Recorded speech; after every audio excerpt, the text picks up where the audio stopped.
Teman-teman ada yang tahu nggak apa itu kode etik? Jadi, kode etik itu terdiri dari dua kata, yaitu kode dan etik. Kode sendiri adalah sebuah tanda yang telah disetujui oleh sekelompok orang dengan maksud tertentu. Sedangkan etik berasal dari bahasa Yunani, ethos yang berarti adab, watak, atau cara hidup. Etik sendiri memiliki arti sebagai pedoman norma dalam menjaga landasan perilaku dari suatu kelompok tertentu. Dengan begitu, dapat diartikan bahwa kode etik akuntansi adalah pedoman yang digunakan untuk menjaga dan melandasi segala perilaku profesi akuntan dalam hubungannya menjalankan tugas. Ada beberapa fakta IAPI nih teman-teman. Yang pertama, IAPI didirikan pada tanggal 24 Mei tahun 2007. Yang kedua, IAPI adalah organisasi akuntan publik di Indonesia, di mana IAPI ini sebagai organisasi akuntan publik yang independen dan mandiri dengan berbadan hukum yang diputuskan melalui rapat umum anggota luar biasa IAI, Kompartemen Akuntan Publik.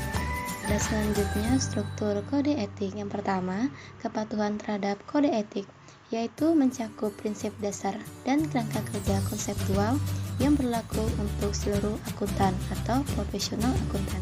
Yang kedua, akuntan yang bekerja di bisnis, yaitu berlaku bagi akuntan yang bekerja di bisnis ketika melaksanakan kegiatan atau tugas profesional. Yang ketiga, akuntan yang berpraktik melayani publik, yaitu berlaku untuk akuntan yang berpraktik untuk melayani publik ketika melaksanakan kegiatan atau tugas profesionalnya. Struktur kode etik. A. Independen dalam perikatan audit dan perikatan review, berlaku melaksanakan perikatan audit atau review. B. Independen dalam perikatan asuransi selain perikatan audit atau review, berlaku ketika melaksanakan perikatan asuransi selain perikatan audit atau review. Bagian pertama, kepatuhan terhadap kode etik. Seksi 100 kepatuhan terhadap kode etik berisi pernyataan dan materi aplikasi yang memungkinkan akuntan untuk memenuhi tanggung jawab dalam melindungi kepentingan publik. Seksi 110 prinsip dasar etika berisi integritas, objektivitas, kompetensi, dan kehati-hatian profesional, kerahasiaan perilaku profesional. Seksi 120 kerangka kerja konseptual. Kerangka ini menetapkan suatu pendekatan bagi akuntan untuk A. mengidentifikasi ancaman, B. mengevaluasi ancaman, C. mengatasi ancaman. Ketika menerapkan kerangka kerja konseptual, akuntan harus A. menerapkan pertimbangan profesional, B. tetap waspada terhadap informasi baru, C. menggunakan fungsi pihak ketiga yang rasional. Bagian 2, anggota yang bekerja di bisnis. Seksi 200 penerapan kerangka kerja konseptual yang bekerja di bisnis, menjelaskan persyaratan dan materi aplikasi untuk akuntan yang bekerja di bisnis ketika menerapkan kerangka kerja konseptual yang ditetapkan di seksi 120. Seksi 210 benturan kepentingan. Contoh keadaan yang bisa memungkinkan munculnya benturan. 1. Berposisi sebagai manajemen atau pihak yang bertanggung jawab.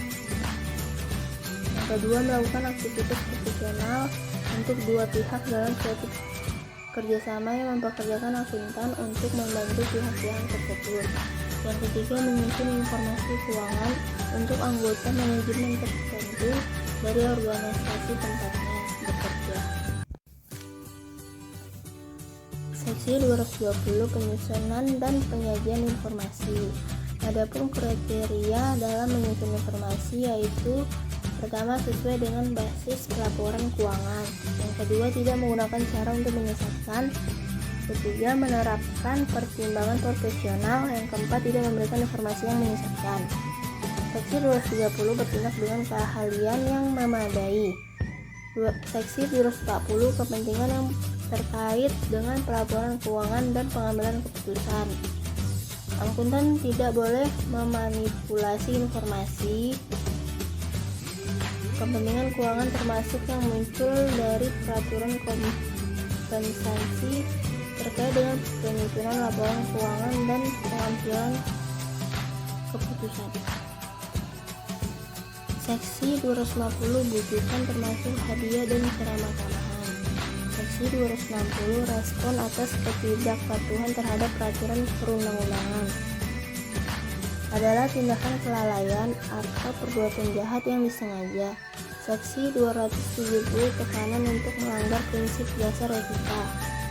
Tekanan yang mengakibatkan ancaman terhadap kepatuhan pada prinsip dasar etika. Yang pertama, tekanan dari anggota keluarga. Yang kedua, tekanan dari atasan dan kolega. Yang ketiga, tekanan dari atasan untuk bertindak tanpa keahlian atau kehati-hatian yang memadai. Yang keempat, tekanan dari kolega yang terkait dengan bujukan tekanan ketidakpatuhan terhadap peraturan perundang-undangan untuk tujuan penghindaran pajak.